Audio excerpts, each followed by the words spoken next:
C'est une coordinatrice de CLIC qui pose la question, qui se reconnaît pleinement voilà, dans l'intérêt des différents dispositifs, mais qui s'interroge quant à leur mise en œuvre. Je ne sais pas exactement de quel dispositif il est question, je vais peut-être comprendre au fur et à mesure, et qui demande quel est le lien entre le médecin traitant généraliste et le médecin de la... Bon, c'est pour vous Valérie Serras, de la consultation famille. Et voilà, quel est le lien entre le médecin généraliste et le médecin de la consultation famille? La consultation est-elle gratuite? Autre question. Et quelle complémentarité avec l'intervention d'un psychologue? Y a-t-il superposition? Quels sont les relais aussi qu'il peut y avoir ensuite pour les personnes qui sont passées par votre consultation? Voilà. Alors, je vais essayer de répondre aux questions les unes derrière les autres. Le lien avec le médecin généraliste, rarement. Hein, c'est vraiment... parce que finalement, on ne prend pas de vraies décisions. Hein, y a pas de, je ne m'implique absolument pas dans la prise en charge du malade et je ne suis pas un médecin prescripteur. Donc, ils viennent passer un moment, parler de tout ce que j'ai pu vous exprimer et après, à eux de dire...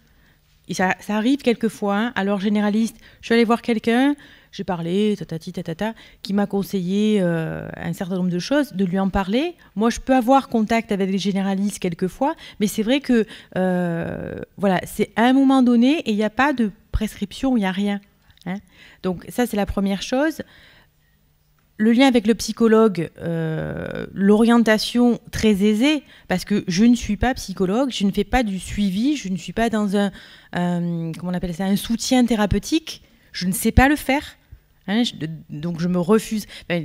Moi, quand on m'a dit, quand les gens vous disent, est-ce que vous faites un suivi, j'essaie, tout à l'heure vous disiez, faire attention de garder aussi, de ne pas aller au-delà des limites de ce qu'on sait faire. Je ne suis pas psychiatre, je ne fais pas de la médiation familiale, je ne sais pas le faire. Mais quand j'ai l'impression qu'il y en a besoin et qu'avec l'autre, on décide qu'il y en a besoin, j'oriente sur la structure.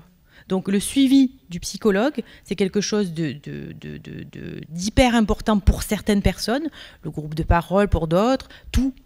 Il y en a qui ont besoin d'avoir toutes les aides qui sont proposées sur un territoire, mais moi je ne fais qu'orienter. On passe un moment pour essayer de définir ensemble des besoins et orienter sur les gens qui pourraient éventuellement les mettre en place, enfin, répondre à ces besoins. Après, le lien avec tout... je crois que c'est ça aussi l'intérêt, c'est moi en tant que médecin consultant à l'IMA, alors l'IMA porte aussi la Maya 13, hein, et je crois que ça a été... finalement, Michel Poncet a voulu je la remercie aujourd'hui parce que quelque part, grâce à lui, on a eu les gestionnaires de cas et on a 3 gestionnaires de cas absolument formidables. Je tiens à leur rendre hommage parce qu'elles font un travail... Bon, Élodie, le porte-parole aujourd'hui avec le témoignage, etc. Mais je crois qu'elles défendent vraiment ce nouveau métier et elles amènent toutes les valeurs éthiques, etc. Elles sont parfaites. C'est vrai, presque parfaites.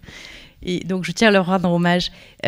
Donc, cette connaissance du territoire et de tous les dispositifs, tous les services, on va dire, qui étaient déjà mis en place, nous a permis aussi d'être retenus pour développer la Maya et de faire un peu le lien entre tous ces dispositifs et de pouvoir peut-être assez aisément développer la gestion de cas sur le territoire. Donc, vraiment, l'intérêt depuis toujours, c'est le lien avec toutes les structures qui existent et qui proposent des choses.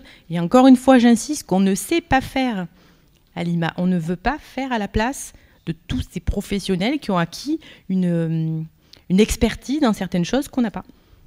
Quant à la gratuité, justement... Ah oui, pardon. Gratuit, oui. Alors ça, c'est débat. Alors on est financé par les collectivités territoriales, conseil général, mairie. Alors là, je regarde ma collaboratrice à l'IMA parce que j'oublie toujours un financeur. Mais bon, mairie, conseil général, conseil régional, caisse d'assurance maladie, caisse de retraite complémentaire et notamment AG2R, la mondiale, Prémalliance. C'est ça. Voilà. Donc c'est gratuit pour les gens. Bien, merci beaucoup. On va devoir se limiter à cette question et clore cette seconde et dernière table ronde de la journée avant de passer la parole à Pascal Gérardin du CM2R de Nancy pour la synthèse de la journée.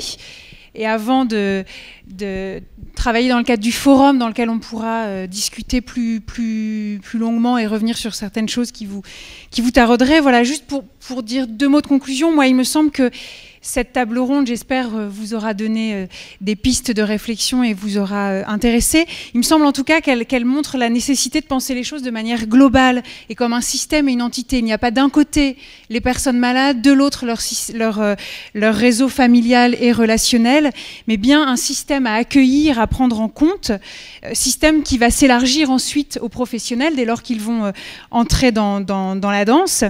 Et là, l'enjeu sera bien que chacun reste à sa place, que la place de chacun soit préservée, que chacun s'apprivoise aussi. Blandine ce matin, a parlé de cette confiance à construire.